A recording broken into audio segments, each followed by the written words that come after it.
तो कहानी की शुरुआत होती है जहां पर हमको ये बताया जाता है कि ये मूवी सच्ची घटना पर आधारित है और ये अमेरिका की सबसे डरावनी पोजेशन घटनाओं में से एक मानी जाती है। और इस घटना को फादर जोसेफ स्टाइगर द्वारा लिखा गया था। और एक बात और, ये घटना असल में 1928 की है, तो कहानी भी तब की ही होगी। इसके बाद हम मूवी के इंट्रो को देखते हैं जहां पर फादर जोसेफ थे जो कि एक पजेस्ड हुई लड़की से लड़ रहे होते हैं। ये पजेस्ड हुई लड़की दिखने में काफी ज्यादा ताकतवर थी और डरावनी थी। खैर, अब इसके बाद हम 9 दिन पहले के सीन को देखते हैं जहां पर ये बताया जाता है कि आखिर ये सब शुरू कैसे हुआ।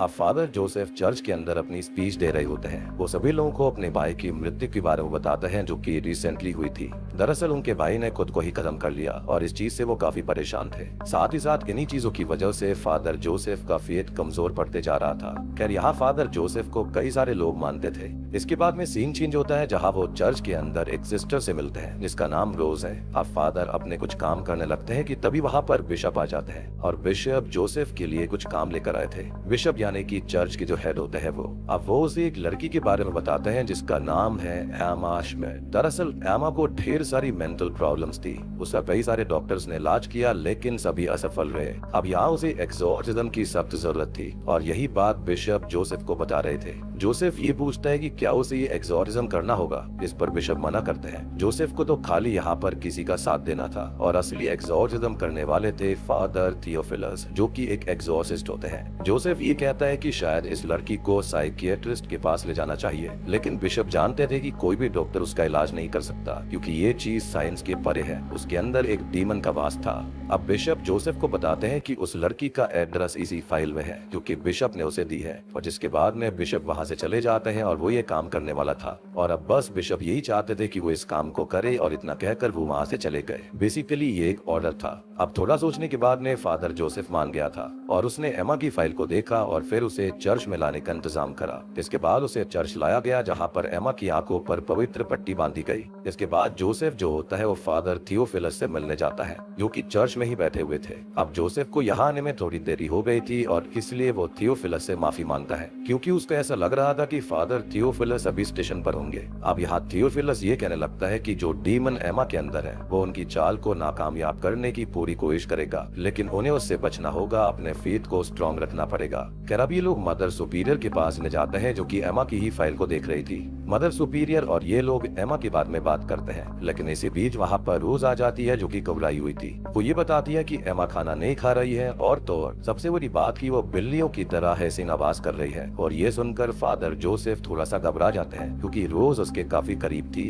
अब फादर थियोफिलस ये कहने लगते हैं कि क्या उसने खाने को पहले ब्लेस किया था। तब यहाँ धीरे से फादर जोसेफ ये कहता है कि उसे ये करने की जरूरत नहीं है और वो जाएगा एमा से बात करने के लिए, मिलने के लिए। जिसके बाद में वो एमा से मिलने जाता है और एमा सहमी सहमी सी बैठी हुई थी। वो फादर जोसेफ से अच्छे से बात भी करती है और यहाँ पर जोसेफ को एमा के कुछ लेटर्स मिलते हैं जिसके बारे में एमा बताती है कि उसने ये लेटर्स अपनी माँ के लिए लिखे थे, लेकिन अब उसकी माँ इस दुनिया में नहीं है और वो उन लेटर्स को अपनी माँ की ग्रेव के ऊपर रखना चाहती है। यहाँ पर एमा को लिखकर फादर जोसेफ को इतना कुछ नहीं लगता कि एमा को एक्सोर्सिज्म की जरूरत है, बल्कि उसे ऐसा लगता है कि उसकी कंडीशन एक साइकोलॉजिकल कंडीशन थी। जिसके बाद वो वहाँ से चले जाता है और फिर वहाँ पर फादर थियोफिलस के पास आकर बताता है कि एमा को साइकोलॉजिकल दिक्कत है और उसे एक्सोर्सिज्म की जरूरत नहीं है। लेकिन फादर थियोफिलस ये बताता है कि नहीं, उसकी दिक्कत साइकोलॉजिकल नहीं है, उससे कई ज्यादा बढ़कर है। लेकिन जोसेफ ये कहने लगता है कि उसके एक बचपन का फ्रेंड है जो कि अब डॉक्टर बन चुका है और एक बार एमा को उससे चेकअप करवाना चाहिए,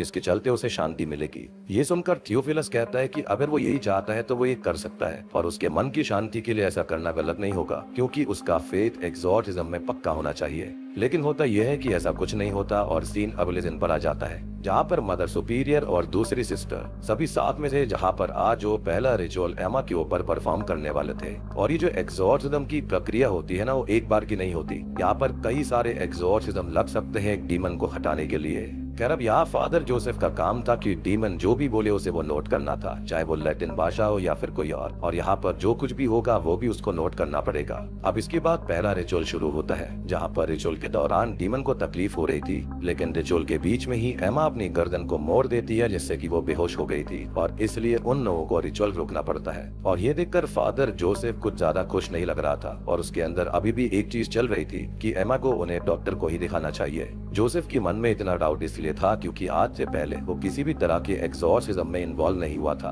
अब अगली सुबह हम देखते हैं कि फादर जोसेफ जो होता है वो बाहर आया हुआ था, जहाँ पर वो फादर थियोफिलस को एमा से बात करते हुए देखता है। अब रात में ये लोग दोबारा रिचुअल शुरू करने लगते हैं, जहाँ पर सिस्टर्स फादर थियोफिलस के साथ काम कर रही थी, प्रेयर्स और चैंट कर रही थी। लेकिन इसी बीच एमा आउट ऑफ कंट्रोल हो जाती है। वो फादर थियोफिलस को घूरने लगती है, लेकिन थियोफिलस अभी भी एग्जॉर्सिज्म पर ही काम कर रहा था। तो उसके बाद दूसरा नंबर आता है फादर जोसेफ का, जिसको एमा पकड़ लेती है और वो उसको सेड्यूस करने की कोशिश करती है। वो उसके हाथ को लिक कर रही थी और यहाँ फादर जोसेफ अब खुद को आजाद करता है। और तीसरा शिकार यहाँ पर एमा सिस्टर रोज को बनाती है, क्योंकि वो काफी कमजोर थी। वो उसकी बालों के बल उसे पकड़ लेती है, उसे उठा देती है। जिससे होता यह है कि जो फोर्स इतनी ज्यादा थी कि इसके चलते रोज के सर के कुछ बाल जो होते हैं वो उसकी स्कैल्प से बाहर आ गए थे। अब ये सब होने के बाद में ये लोग दोबारा से ये एग्जॉर्सिज्म रोक देते हैं, लेकिन इस बार फादर जोसेफ को ये चीज पसंद नहीं आई थी, क्योंकि बात यहाँ पर रोज की आ गई थी। इसलिए वो रात को फादर थियोफिलस के पास जाता है। उससे ये कहता है कि अब वो इसमें किसी और को इन्वॉल्व नहीं करेंगे, क्योंकि इससे लोगों को चोट पहुंच सकती है। लेकिन थियोफिलस समझदार था, वो समझ गया था कि मैटर क्या है। वो ये कहता है कि अगर यहाँ पर सिस्टर रोज नहीं आ सकती तो उसकी जगह उन्हें किसी और को लाना होगा। उसकी बातें सुनकर फादर जोसेफ वहाँ से चला जाता है। अब अगले दिन फादर जोसेफ सिस्टर रोज से मिलने जाता है, जहाँ पर रोज ये बताती है कि अब वो थोड़ा सा ठीक है और डॉक्टर ने उसको एक सॉफ्ट बैंडेज लगाई है। अब तभी सिस्टर फादर के सामने ये कहने लगती है कि जब ये सब कुछ हुआ था तब उसको पता था कि एमा उसके बस में नहीं है, वो डीमन के बस में है। लेकिन उसके बावजूद उसे एमा के ऊपर काफी गुस्सा आया, जो कि आना नहीं चाहिए था। और तो और उसके मन में एक ख्याल आया कि शायद गॉड एमा को पनिश कर रहे हैं, या फिर एमा के जरिए गॉड रोज को पनिश कर रहे थे। रोज ने कभी भी इतनी ज्यादा कड़वाहट किसी के लिए महसूस नहीं करी थी, और इससे वो काफी ज्यादा शर्मिंदा भी होती है। जिस पर फादर जोसेफ ये कहने लगता है कि इसमें उसकी कोई गलती नहीं है, क्योंकि ये सब उनके लिए काफी नया है और वो इसके लिए शायद ठीक से तैयार भी नहीं थे, तो ये सब भूल जाओ। अब यहाँ जोसेफ सिस्टर रोज के लिए प्रेयर पढ़ता है और वहाँ से चला जाता है। अब सीन जो होता है वो तीसरे रिचुअल पर तीसरे दिन पर आता है, जहाँ पर रोज के बदले एक नई सिस्टर आ गई थी। लेकिन वो एमा को देखते ही डर जाती है। तब उसकी साथी सिस्टर यानी कि नन उसको हिम्मत देती है। कर यहाँ पर फादर ने एमा को बेड से बांध दिया था ताकि अब वो किसी और को नुकसान ना पहुँचा पाए। कर अब इसके बाद फादर थियोफिलस अपनी प्रेयर स्टार्ट करता है, मतलब कि अपने एग्जॉर्सिज्म को। जिसके बाद उसके अंदर के डीमन को तकलीफ हो रही थी, वो उल्टी करने लगता है और अचानक एमा की बॉडी वाइब्रेट होने लगी थी, जहाँ पर दोनों सिस्टर्स उसको संभालती है। यहाँ पर एमा की आंखें बिल्कुल सफेद हो गई थी और एमा अपनी गर्दन घुमा देती है और एकदम शांत हो जाती है कि तभी चेयर्स अपने आप हिलने लगी थी। और यहाँ एमा के अंदर का डीमन ये कहता है कि वो सभी पापी हैं, सिनर्स हैं और अपने सिंस को छुपा रहे हैं, और यहाँ उन्हें ये एग्जॉर्सिज्म रोकना पड़ता है। इसके बाद फादर थियोफिलस अकेला बैठा हुआ था, जहाँ पर फादर जोसेफ आता है और अपने सवालों के जवाब मांगता है कि आखिर हुआ क्या था, वो ये सब क्या कह रही थी। जिस पर फादर थियोफिलस उसको कहता है कि वो एमा नहीं, उसके अंदर का शैतान था। और यहाँ थियोफिलस ज्यादा बात नहीं करता और वहाँ से निकल जाता है। अब रात में जब जोसेफ सो रहा होता है तब उसे कुछ आवाज आती है, जिस वजह से वो उठ जाता है। और अगले दिन भी जोसेफ को बार बार एमा की ही झलक दिखाई दे रही थी, और ये सब इसलिए हो रहा था क्योंकि उसने ऐसा कभी पहले कुछ देखा ही नहीं था। अब इसके बाद सीन आता है चौथे रिचुअल पर, जहाँ पर ये लोग रिचुअल को फिर से शुरू करते हैं। अब यहाँ सिस्टर जो होती है वो अपने हाथों में चैपलेट को रख लेती है, यानी कि रोजरी बीड्स वाला जो नेकलेस होता है ना उसको, ताकि वो प्रेयर्स करती रहे, क्योंकि वो काफी डरी हुई थी। जिसके बाद में फादर थियोफिलस अपना एग्जॉर्सिज्म शुरू करते हैं। अब अचानक से एमा उल्टी करने लगती है और तब फादर बकेट मंगवाता है। यहाँ फादर इस डीमन से उसका नाम पूछने लगता है, लेकिन वो डीमन कहता है कि पहले चैपलेट को वो नीचे रखे। लेकिन फादर थियोफिलस कहता है कि यहाँ पर कोई चैपलेट नहीं है। तब सिस्टर के पास से चैपलेट निकलता है, जिसे फादर नीचे रखवा देता है और फिर डीमन से उसका नाम पूछता है। लेकिन डीमन फादर जोसेफ को मैनिपुलेट करने लगा था और फिर वो उसके दुख को और ज्यादा बढ़ाने लगा। लेकिन जो डीमन होता है वो फादर जोसेफ को मैनिपुलेट करता है, फिर वो उसके दुख को और ज्यादा कुरेदने के लिए, बढ़ाने के लिए कहता है कि जोसेफ का जो भाई है वो अभी भी लटक रहा है क्या। तभी फादर थियोफिलस उससे उसका नाम पूछने लगा और यहाँ पर वो डीमन जर्मन में बात कर रहा था, या फिर शायद से लैटिन में। और तभी अचानक से एमा उल्टी करने लगती है और उसकी उल्टी के अंदर एक मीट का टुकड़ा निकला था। अब अपने मृत भाई की बात सुनकर फादर जोसेफ परेशान हो चुका था और वो वहाँ से दूसरे कमरे में आ गया। इसके बाद अगले दिन जोसेफ जो होता है वो अपने भाई की चीजों को देख रहा होता है, जिसमें सेंट माइकल का लॉकेट था। सेंट माइकल बाइबल के अंदर एक पावरफुल एंजल है, जो कि गॉड की आर्मी के लीडर भी है। खैर अब यहाँ से जोसेफ को अपने भाई और उसकी तस्वीर मिलती है जो कि बचपन की तस्वीर थी। अब इसके बाद वो एमा से मिलने जाता है खाना देने के लिए। वहाँ पर उसे एक नोट मिलता है जो कि एमा ने लिखा था, जिसके अंदर ये लिखा था कि अगर वो उसे उसके हवाले कर दे तो वो उसे क्या देगा। और ये लाइन जूडस से रिलेटेड थी। और अगर आप जूडस को नहीं जानते हो तो मैं आपको बताना चाहूंगा कि जूडस जो था वो असल में जीसस क्राइस्ट के शिष्यों में से एक था, लेकिन उसने 30 सिल्वर कॉइन्स के बदले जीसस क्राइस्ट को धोखा दिया। खैर अब इस नोट को जोसेफ जो होता है वो सिस्टर रोज को दिखाता है और यहाँ पर वो समझ जाता है कि जूडस एमा के अंदर है। But I don't think so कि यहाँ पर ये जो अपना दिमाग लगा रहे थे वो सच था। खैर इसके बाद सीन बदलता है जहाँ पर वो लोग एमा पर 5वां रिचुअल शुरू करते हैं। रिचुअल शुरू करने से पहले जब एमा को चेक करा जाता है तब उसकी बॉडी पर ढेर सारे ब्लड स्पॉट्स थे जो कि बिल्कुल अनएक्सप्लेन्ड होते हैं। मे बी डीमन ने उसे चोट पहुंचाने की कोशिश करी थी। लेकिन तभी फादर थियोफिलस एमा को बांधने लगता है, लेकिन जोसेफ ये कहता है कि वो लोग एमा की कंडीशन को और खराब बनाते जा रहे हैं। क्या वो रुक नहीं सकते? उसका दोस्त 1-2 दिन में वापस आ जाएगा और शायद उसे डॉक्टर की जरूरत हो। लेकिन थियोफिलस कहता है कि अगर वो रुके तो शायद लड़की बचे ही ना। और इसके बाद वो रिचुअल शुरू कर लेते हैं। रिचुअल के दौरान एमा उठती है और उन लोगों को घूरने लगती है, लेकिन यहाँ फादर थियोफिलस नहीं रुकते। तब एमा लैटिन भाषा में कुछ कहने लगती है। तब थियोफिलस उसकी बातों का जवाब देता है। अब यहाँ एमा जो होती है वो बिल्कुल बेकाबू होती जा रही थी और पैर को वो तोड़ भी देती है। सिस्टर्स उसको संभाल रही होती है, लेकिन एक सिस्टर के हाथों को एमा अपने नीचे क्रश कर देती है। ये देखकर जोसेफ रिचुअल रुकवा देता है और सबको बाहर भेजता है। इसके बाद वो थियोफिलस से आर्ग्यू करने लगता है कि ये सब उन्हें रोकना होगा, क्योंकि उसे लगता है कि एमा को साइकियाट्रिस्ट या फिर डॉक्टर की सख्त जरूरत है। तब थियोफिलस कहता है कि ये सब वो इसलिए कह रहा है क्योंकि उसका फेथ कमजोर पड़ चुका है। लेकिन यहाँ पर फादर जोसेफ अपनी बातों पर अड़ चुका था और तब जाकर थियोफिलस उसको समझाता है और एक बात बताता है। दरअसल थियोफिलस को पहले भी बुलाया गया था एमा की मदर के द्वारा जब एमा जवान थी, और उसकी माँ ने उसे तब बुलाया था जब थियोफिलस नया नया एक्सोर्सिस्ट बना और उसके पास ज्यादा नॉलेज भी नहीं थी, ना ही एक्सपीरियंस था। लेकिन उसे पता था कि वो पजेस्ड है, यानी कि एमा पोजेशन में थी। लेकिन उन्हें उसे अकेला छोड़ना पड़ा क्योंकि उस समय थियोफिलस को ज्यादा कुछ पता ही नहीं था। जिसके बाद में एमा को डॉक्टर के हवाले ही कर दिया गया था। एमा थियोफिलस को लेटर लिखती थी कि अब वो रिकवर कर रही है और ये काफी अच्छी बात थी, लेकिन वो डीमंस उसके अंदर ही थे और वो सही समय का इंतजार कर रहे थे, ताकतवर हो रहे थे। और जब एमा ने अपना स्कूल वगैरह खत्म किया तब उसकी माँ खत्म हो गई और यही उन डीमंस के लिए एक अपॉर्चुनिटी थी। और उसके बाद उन्होंने उसकी बॉडी पर पूरी तरह से कब्जा करना शुरू कर दिया क्योंकि वो अंदर से कमजोर हो गई थी, टूट गई थी। और ये डीमंस इसी बात का फायदा उठाते हैं। जोसेफ पूछता है कि उन्होंने एमा को क्यों चुना। इस पर फादर बताता है कि एमा एक सेंसिटिव लड़की है और ऐसे में डीमंस के लिए किसी के ऊपर काबू करना इजी हो जाता है। अब फादर थियोफिलस कहता है कि उन्हें किसी भी हाल में रिचुअल को जारी रखना होगा और अगर वो ऐसा नहीं करते तो शायद एमा बचेगी नहीं। अब सीन अगले दिन पर आता है जहाँ पर फादर जोसेफ एमा के बारे में और जानने की कोशिश कर रहा था। उसे पता चलता है कि एमा की माँ की बहन मीना और उसके पिता जेकब विचक्राफ्ट करते थे और उन्होंने कई बार एमा को शापित खाना भी दिया था। और उन्होंने ये सब इसलिए किया क्योंकि मीना और एमा के पिता जेकब का अफेयर था और ये सब रूमर्स थे, कितने सच थे किसी को भी नहीं पता। खैर इसी बीच सिस्टर सैरा जो होती है वो वहाँ पर आती है, जो कि फादर को एमा के कमरे में ले जाती है जहाँ पर वो नेकेड होती है और उसने खुद को काफी जख्मी कर दिया था। तभी फादर थियोफिलस वहाँ पर आकर एमा को कपड़े से ढकते हैं। खैर अब इसके बाद में सीन बदलता है जहाँ पर मदर सुपीरियर इन सब चीजों से बिल्कुल भी खुश नहीं थी क्योंकि एमा की वजह से सारी सिस्टर्स ट्रॉमा में है और तो और वो काफी वायलेंट भी हो चुकी थी। मदर सुपीरियर थियोफिलस को 1 हफ्ते का वक्त देती है और साथ ही साथ अब ये लोग एमा को एक सेलर के अंदर रखने लगते हैं क्योंकि एक कमरे के अंदर सबके बीच रखना एमा को खतरे से खाली नहीं था। खैर अब सीन बदलता है जहाँ पर फाइनली जोसेफ का दोस्त जो कि डॉक्टर था वो वहाँ पर आकर एमा को चेक करता है। वो ये बताता है कि एमा खाली भूखमरी का शिकार है और उसे पानी की जरूरत है, डिहाइड्रेटेड है और उसको आराम करने की सख्त जरूरत थी। दूसरी ओर हम रोज को देखते हैं जो कि गुस्से से पागल होती जा रही थी और ये सब चीजें डीमन ही उससे करवा रहा था और वो उसके गुस्से की भावना को जगा रहा होता है और वो ये सब इसलिए कर रहा था ताकि उनका फेथ कमजोर पड़ जाए और वो रिचुअल में सक्सेसफुल ना हो।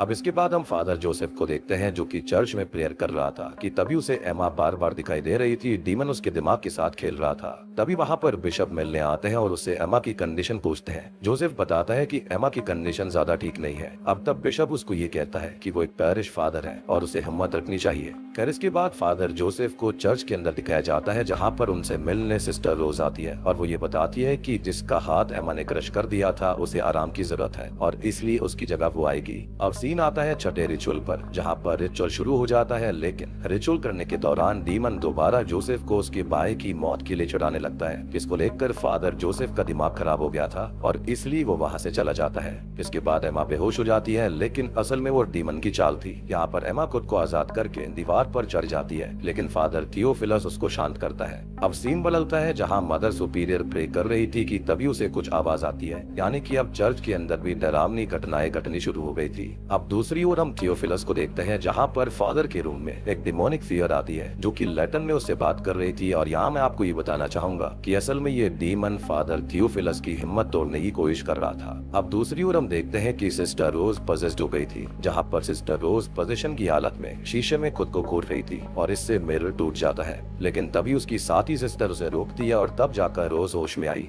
इसके बाद में जोसेफ, जो कि अपने भाई के बारे में ही सोच रहा था, उसे एमा अपने रूम में दिखने लगती है और इससे जोसेफ काफी डर गया था। तभी उसे उसके हाथों में एक सेंसेशन फील होती है और ये वही हाथ था जिसे एमा ने चाटा था। और यहाँ पर जोसेफ के हाथों में ऐसा लग रहा था कि जैसे स्किन के अंदर पानी बह रहा हो और इससे जोसेफ को काफी दिक्कत होती है और इसी के चलते वो अपना हाथ काटने की कोशिश करता है। और ये सब डीमन कर रहा होता है, क्योंकि डीमन उन सभी का फेथ कमजोर कर रहा था। अब अगले दिन जोसेफ थियोफिलस से मिलने जाता है, जहाँ पर वो उसको सारी बात बताता है। वो बोलता है कि किस तरह से एमा उसको हॉन्ट कर रही है और उसको समझ में नहीं आ रहा कि एमा को उसके भाई के बारे में कैसे पता। तो जोसेफ जो होता है वो थियोफिलस को अपने भाई के बारे में बताता है, जिसने खुद को खत्म कर लिया था और उसने ये इसलिए किया क्योंकि वो दर्द में था, लेकिन इस बारे में उसने कभी किसी से बात नहीं करी और जब तक इसके बारे में पता चला तब तक काफी देर हो गई थी, उसने खुद को खत्म कर लिया। अब यहाँ थियोफिलस उसको समझाता है कि डीमन का काम तो यही होता है, फेथ को कमजोर करना, और वो उस चीज को ट्रिगर करते हैं जिस वजह से इंसान दर्द में आता है और यहाँ पर डीमन यही उनके साथ कर रहा था। फादर थियोफिलस बताता है कि उन्हें उनका फेथ मजबूत रखना होगा, तभी वो डीमन से लड़ पाएंगे, नहीं तो वो फेल हो सकते हैं। दरअसल फादर थियोफिलस ने भी अपनी सिस्टर को खोया था और उसका दर्द उसके ऊपर कई सालों तक रहा था, लेकिन उसने इस चीज से मूव ऑन कर लिया है। लेकिन जोसेफ कहता है कि वो ये सब कैसे करेगा। तब फादर थियोफिलस उसको समझाते हैं कि सिस्टर्स, नन्स, मदर सुपीरियर और वो एक वॉरियर्स की तरह है, क्योंकि कोई भी एमा का केस लेने के लिए रेडी नहीं था, लेकिन मदर सुपीरियर ने इसको लिया और फादर जोसेफ ने भी साथ दिया, वो भी बिल्कुल एक वॉरियर की तरह, बिल्कुल सेंट माइकल की तरह। सेंट माइकल से फादर जोसेफ को याद आता है कि उसे उसके भाई के पास सेंट माइकल का ही लॉकेट मिला था और यहाँ जोसेफ में थोड़ी बहुत अब हिम्मत आती है, क्योंकि उसके भाई का नाम भी माइकल ही था।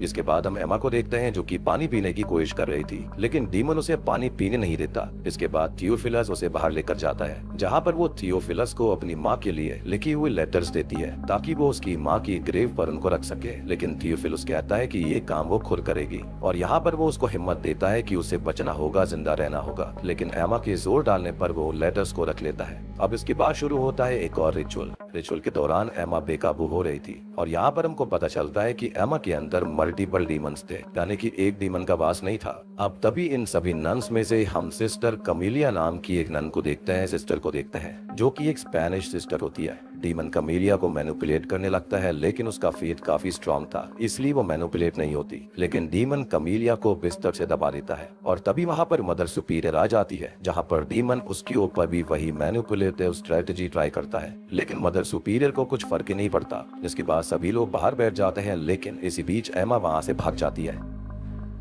सिस्टर ये बात सभी को बताती है, जिसके बाद सभी लोग उसको ढूंढ रहे थे। वो उसे हर जगह ढूंढते हैं, लेकिन यहाँ पर थियोफिलस के सामने वही डीमन दोबारा आया था। दूसरी ओर रोज और बाकी सिस्टर उसको ढूंढ रही थी और यहाँ फादर जोसेफ को एमा मिल जाती है, जो कि बेहोश हो चुकी थी। वो जल्दी से फादर थियोफिलस को बुलवाता है। जब वहाँ पर फादर आते हैं, लेकिन तभी एमा की सांसें बंद हो गई थी और इससे सभी लोग सहम गए। अब तभी फादर थियोफिलस एमा की बैक पर थपथपाने लगता है, जिसके बाद उसके मुंह से कुछ सब्सटेंस निकलता है, जिसके बाद एमा होश में आ गई थी, लेकिन डीमन अभी भी उसके ऊपर हावी था। अब एमा कंट्रोल से बाहर हो रही थी और तब जाकर फादर थियोफिलस एग्जॉर्सिज्म फिर से शुरू करते हैं। अब यहाँ पर थियोफिलस जो होता है वो डीमंस का नाम तो लेता ही है, लेकिन सबसे बड़ी बात कि एमा के अंदर दो स्पिरिट्स ही मौजूद थी, जो कि मीना और उसके पिता जेकब की थी। साथ ही साथ उसके अंदर जोडस, अस्मोडियस, सेटन, लिवाइथन और बेल्ज़ेबुब भी थे और यही सारी सारी चीजें उसके अंदर थी जो कि बहुत ही शॉकिंग था। लेकिन यहाँ पर एग्जॉर्सिज्म फेल हो जाता है क्योंकि डीमन बहुत ही ज्यादा शक्तिशाली थे, इतना कि वो पूरे कॉन्वेंट को हिलाकर रख रहे थे। यहाँ तक कि कॉन्वेंट की दीवारें भी क्रैक हो गई थी। तब फादर जोसेफ बाइबल को उठाते हैं जिसमें सेंट माइकल का पेज खुला हुआ था और ये गॉड का ही एक इशारा था। इसके बाद जोसेफ सेंट माइकल के नाम पर एग्जॉर्सिज्म शुरू करता है और इसके बाद डीमन काफी तड़पने लगा था। देखते ही देखते सब कुछ शांत हो जाता है और डीमंस एमा की बॉडी को छोड़कर चले जाते हैं। ये देखकर थियोफिलस खुशी के मारे रोने लगता है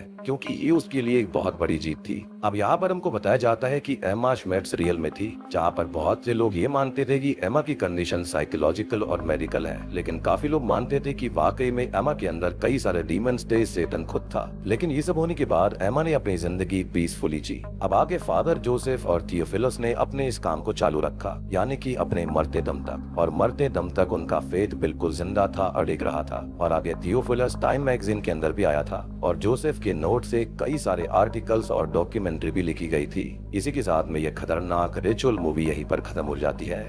तो दोस्तों ये थी द रिचुअल फिल्म की एक्सप्लेनेशन। उम्मीद करता हूँ कि आपको पसंद आई होगी। अब बात करते हैं इसकी सच्ची घटना के बारे में। तो ये जो मूवी है वो रियल एक्सॉर्सिज्म केस के ऊपर बेस्ड है जो कि 1928 में अमेरिका के आयोवा टाउन के एक कॉन्वेंट में हुआ था, जहाँ एक लड़की जिसका नाम एमा श्मिट्स है, जिसे कुछ जगह पर एना एक्लंदी बोला जाता है, वो पजेस हो गई थी। इसके बाद में चर्च ने ऑफिशियली उसका एक्सॉर्सिज्म करवाया। एमा पर उसकी मासी मीना ने जादू टोना किया था जो कि खुद एक विच मानी जाती थी, और उसके पिता जेकब पर भी सेक्सुअल अब्यूज का इल्जाम लगा था। अब हो सकता है कि जो उसकी मासी मीना थी शायद से उसने जेकब के ऊपर भी काला जादू किया हो, जिसके चलते उसने ये सब कर दिया, जिसकी वजह से एमा स्पिरिचुअली और मेंटली टूट गई थी। अब इस एक्सॉर्सिज्म को लीड किया था फादर थियोफिलस ने, जिसके अंदर एमा ने अलग अलग डेमोनिक आवाजों में बात करी और उसने लेविटेट भी किया था, अननोन भाषाएं बोली थी, और उसके अंदर सेटन, बील्ज़ेबब, जूडस, उसकी मासी और पिता जेकब जैसी स्पिरिट्स की प्रेजेंस भी महसूस हुई थी। ये पूरा रिचुअल 23 दिन तक चला था और फाइनली एक इंटेंस बैटल के बाद वो डीमंस निकाल दिए गए, एक्सॉर्साइज कर दिए गए।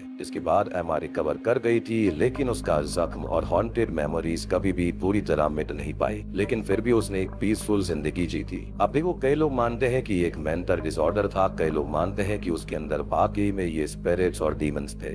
अब देखो जो इन चीजों पर विश्वास करते हैं, जिन्होंने इन चीजों को देखा है या फिर जिनके साथ घटी है या फिर जिनके परिजनों के साथ ऐसा हुआ है, वो तो इस चीज में विश्वास रखते हैं। लेकिन जिन्होंने कभी भी ऐसा कुछ नहीं देखा, ना ही सुना, तो वो तो यही सोचते हैं कि ये इंसानी दिमाग की ही उपज होती है, और हमारा दिमाग जो होता है ना वो काफी ज्यादा गिफ्टेड है, प्रेशियस है। तो यहाँ पर क्या कब हो जाए कुछ भी पता नहीं चलता। हालांकि आई डू बिलीव कि ये चीजें एग्जिस्ट करती है, क्योंकि सोच कर देखो ये जो शरीर है वो ऐसे ही काम नहीं करता। यहाँ पर कुछ तो अंदर ऐसी एनर्जी है। अब आप उसको एनर्जी मानो, स्पिरिट मानो, गोस्ट मानो या फिर डीमन मानो, वो आपकी मर्जी है। अब सपोज करो कोई व्यक्ति है, उसकी स्पिरिट किसी को महसूस होती है, लेकिन वो स्पिरिट अगर इविल होगी तो उसके लिए वो तो डीमन ही हो गया। और इस सच्ची कहानी में सबसे इंटरेस्टिंग बात यह है कि जब आखिरी एक्सॉर्सिज्म एमा का हुआ था तो उस वक्त वो 64 साल की थी, और ये एक्सॉर्सिज्म किसी और ने नहीं बल्कि फादर थियोफिलस ने ही किया था। तो उम्मीद करता हूँ कि अब आपको ये फिल्म अच्छे समझ में आ गई होगी। अब देखो यहाँ पर एमा श्मिट्स के नाम से बहुत सारी मूवीज आ रखी हैं, जैसे कि एक्सॉर्सिज्म ऑफ एना एक्लैंड, और इस तरह की और भी फिल्म है। तो अगर आप चाहते हैं कि मैं उनको भी एक्सप्लेन करूं तो जल्दी से कमेंट सेक्शन में बता दीजिए, मैं उनको जल्दी से जल्दी एक्सप्लेन करूंगा। उम्मीद करता हूं कि आपको ये मूवी पसंद आई होगी। सच्ची घटना पर आधारित थी तो पसंद तो आनी ही है।